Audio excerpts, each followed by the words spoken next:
Muling ipinamalas ng mga tauhan ng Police Regional Office Cordillera ang diwa ng Binnadang o Bayanihan matapos silang makiisa sa inilunsad na relief operation na tinaguriang Binnadang Cordillera para sa mga kababayan sa Cebu na matinding naapektuhan ng Bagyong Tino noong Nobyembre 4, 2025. Bilang tugon sa panawagan ng tulong, agad na nagsanib puwersa ang Regional Mobile Force Battalion 15, Benguet Police Provincial Office at ang Office of the Civil Defense Cordillera sa pangunguna ni Ginang Christine E. Molitas, Vice Chairperson ng BAG-PTD, sa pakikipag-ugnayan sa Regional Community Affairs and Development Division ng Police Regional Office 7.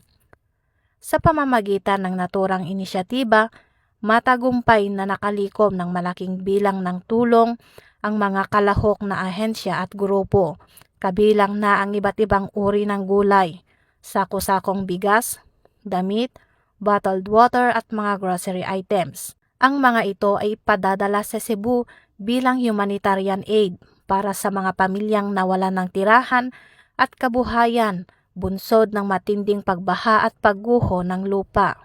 Ayon kay Police Brigadier General Erickson Dilag, Regional Director ng PROCAR, ang pakikilahok ng PNP Cordillera sa Binnadang Cordillera ay patunay ng patuloy na malasakit ng kapulisan hindi lamang sa kanilang rehiyon kundi sa buong bansa.